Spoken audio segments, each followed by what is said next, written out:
UP की योगी सरकार में पुरानी अखिलेश यादव सरकार की योजनाओं के बुरे दिन शुरू हो गए हैं।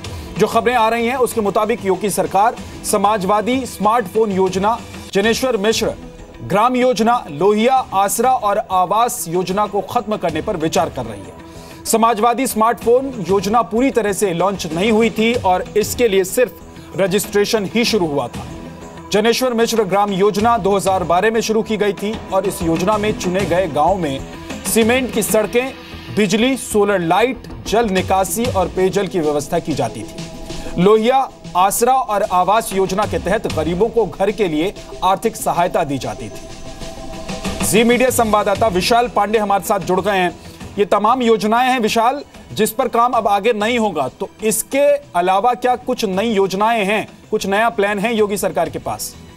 देखिए विद्यानाथ, अभी तो फिलहाल इन 3 योजनाओं को बंद करने पे विचार कर रही है सरकार। समाजवादी स्मार्टफोन योजना 1 करोड़ से ज्यादा रजिस्ट्रेशन इसमें हो चुका था और जनेश्वर मिश्र ग्राम योजना के तहत जिन गांवों को चुना जाता है उसमें पूरा समुचित विकास कराया जाता था और लोहिया आवास के तहत जो लाभार्थी होते हैं उनको 3,05,000 रुपए की सहायता दी जाती थी घर बनाने के लिए। लेकिन जब इस पे पूरी बातचीत चल रही तो ये देखा गया केंद्र सरकार की तरफ से भी कुछ इस तरह की योजनाएं हैं, तो केंद्र और राज्य 2 अलग अलग योजनाएं न चलाएं, कुछ इस तरह के सूचनाएं मीटिंग में दी गई है। और इसके साथ ही ये कहा गया जो केंद्र सरकार की आवास की योजना है, प्रधानमंत्री आवास योजना और जो गांव को विकसित करने की योजना केंद्र सरकार की है, उन्हीं योजनाओं के तहत इन्हें विकसित किया जाए। और समाजवादी स्मार्टफोन योजना की जहां तक बात थी तो ये समाजवादी पार्टी की घोषणा पत्र में था, तो इसे बंद होना तो बिल्कुल स्वाभाविक माना जा रहा है। लेकिन इन दोनों योजनाओं के अलग केंद्र सरकार की जो योजनाएं हैं उनको लागू करने पर यूपी सरकार विचार कर रही है। विद्या,